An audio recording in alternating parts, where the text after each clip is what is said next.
Imagine walking into a bank and discovering that 2 billion euros simply don't exist.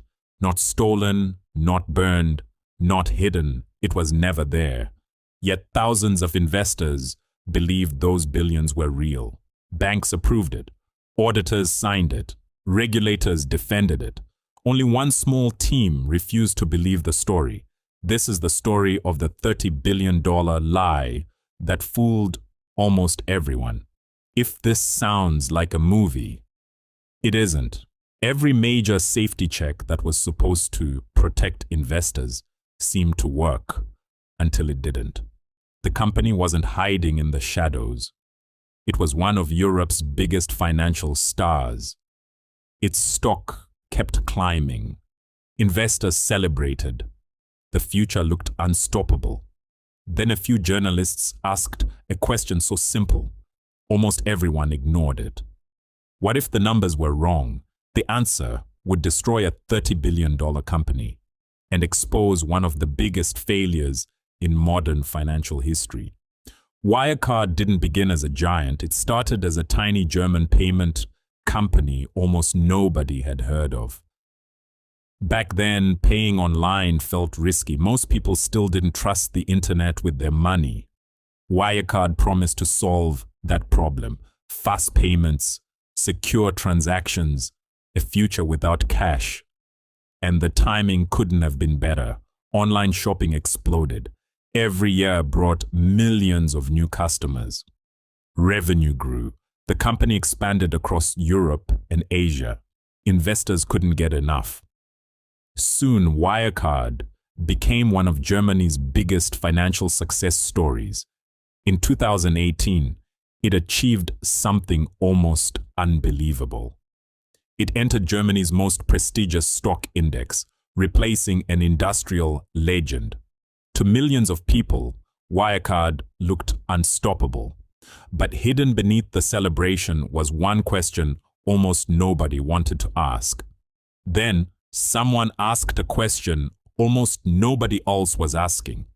If the company was making so much money, why were parts of the business so difficult to verify? The deeper reporters looked, the more unusual details they found. Instead of welcoming the questions, the company pushed back hard. Many investors dismissed the reports. They believed the critics simply didn't understand the business. Then something even stranger happened. Some of the people raising concerns became targets themselves.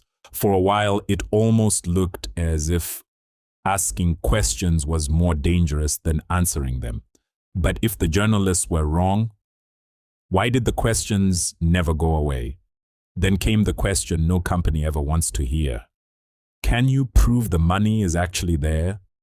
For years, nobody had seriously challenged the answer. Now, everyone wanted proof. The company pointed to bank accounts in Asia. Auditors asked the banks to confirm the balances.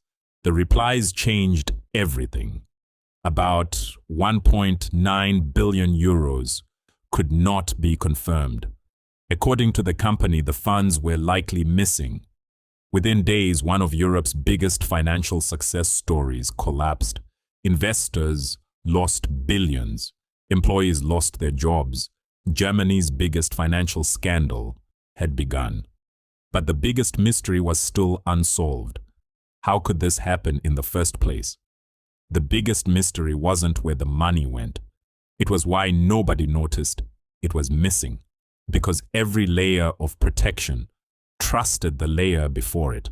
Investors trusted the auditors. Auditors relied on documents. Regulators believed the audits, and the cycle repeated. The fraud wasn't hidden by one brilliant trick.